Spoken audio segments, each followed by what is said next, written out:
अगर आपको कुछ टाइम पहले कोविड हुआ था और अब आपका बहुत ज़्यादा हेयर फॉल हो रहा है, आप बहुत ज़्यादा परेशान हो रहे हैं या फिर बहुत ज़्यादा स्ट्रेस ले रहे हैं हेयर फॉल की वजह से, तो इस सिचुएशन में हमें क्या करना चाहिए?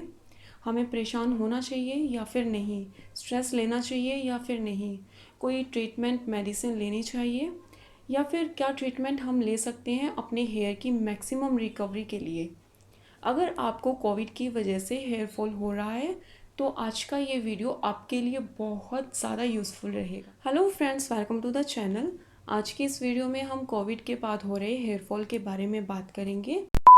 सबसे पहले हम बात करेंगे कि जिस टाइम हमें कोविड हुआ उस टाइम हमारा हेयर फॉल नहीं हुआ, लेकिन उसके कुछ टाइम बाद हमारा हेयर फॉल होना क्यों शुरू हुआ और हमें हेयर फॉल क्यों होता है, कैसे होता है। इसके अलावा हम अपने हेयर की मैक्सिमम रिकवरी के लिए क्या कर सकते हैं, ये सब मैं आपके साथ शेयर करूँगी। हेयर का हमारी लाइफ में बहुत इम्पॉर्टेंट रोल है।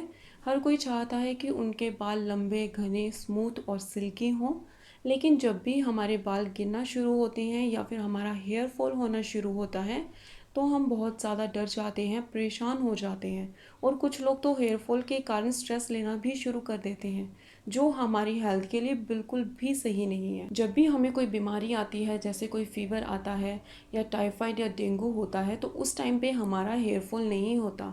इसके 2 या 3 महीने के बाद हमारा हेयर फॉल होना शुरू होता है। वो लोग जिनको अभी कोविड हुआ था या फिर कुछ टाइम पहले कोविड हुआ था, तो उनको जिस टाइम पे कोविड हुआ उस टाइम पे उनका हेयर फॉल नहीं होगा। कोविड होने के 2 या 3 महीने के बाद उनका हेयर फॉल होना शुरू होगा।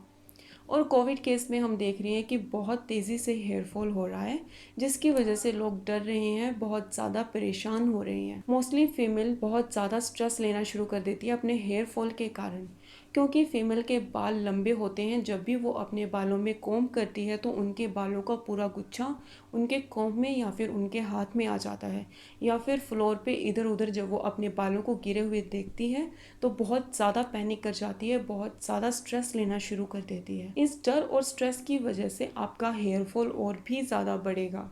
तो इसलिए जब भी हमें स्ट्रेस होता है तो कई बार हमारे हेयर्स को ब्लड सप्लाई और ऑक्सीजन अच्छे से नहीं मिल पाता है जितना नॉर्मली मिलता है, जिसकी वजह से हमारा हेयर फॉल और भी ज़्यादा होने लगता है। जब भी किसी को कोविड हुआ था तो उनकी बॉडी में स्ट्रेस हार्मोन की मात्रा बढ़ गई।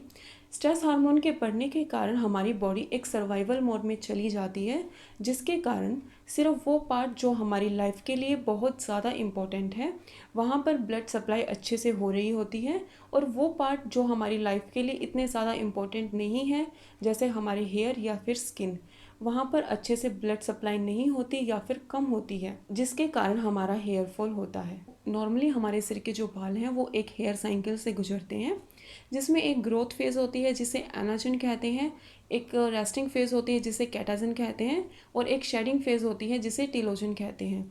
मोस्टली हमारे सिर के जो बाल हैं वो 90 to 95% ग्रोथ फेज़ में होते हैं और सिर्फ 5% बाल शेडिंग फेज़ में होते हैं। जो ग्रोथ फेज़ है उसकी लाइफ 3 to 4 ईयर्स होती है और जो शेडिंग फेज़ है उसकी लाइफ 3 to 4 मंथ्स होती है। जो शेडिंग फेज़ है उसमें हमारे बाल रोज़ थोड़ा थोड़ा करके गिरते हैं, जिसपे हम बहुत ज़्यादा ध्यान नहीं देते, उन्हें नोटिस नहीं करते। पर जब भी आपको स्ट्रेस होता है तो आपके बहुत सारे बाल ग्रोथ फेज से निकलकर शेडिंग फेज में चले जाते हैं। ये परसेंटेज 40 to 50% होता है। मान लीजिए आपके सिर पे 1 लाख बाल हैं, उसमें से 40 to 50% बाल आपके फॉलिंग फेज में चले गए, यानी 40 से 50 हज़ार बाल आपके गिरेंगे, और ये बाल गिरने में 2 से 3 महीने ले लेते हैं और कभी कभी इससे थोड़ा ज़्यादा टाइम भी ले लेते हैं। अगर आप बहुत ज़्यादा पैनिक कर रहे हैं और बहुत ज़्यादा स्ट्रेस ले रहे हैं तो ये नॉर्मल है, क्योंकि ये एक टेम्प्रेरी हेयर फॉल है और काफ़ी हद तक रिवर्सेबल हेयर फॉल है।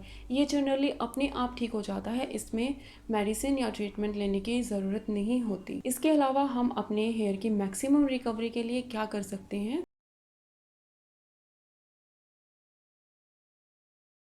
इसके लिए आप अपनी डाइट पे ज़्यादा फोकस करें, जैसे वेजिटेबल्स में ब्रोकली, दाल, ग्रीन वेजिटेबल में पालक, मेथी, लौकी, फ्रूट्स में apple, kiwi, banana, strawberry, guava, orange, dry fruits में almond, walnut, peanuts, dairy food में दूध, दही, पनीर, और इसके अलावा आप अंकुरित दालें, एग, फिश, और अपना हाइड्रेशन लेवल अच्छा रखें। इसके लिए आप नारियल पानी पी सकते हैं, नींबू पानी पी सकते हैं, और एक दिन में 8 से 10 गिलास पानी पीना बहुत ज़रूरी है, जिससे आपका हाइड्रेशन लेवल अच्छा रहेगा। और सेकंड, हेयर ऑयलिंग करना बहुत ज़रूरी है।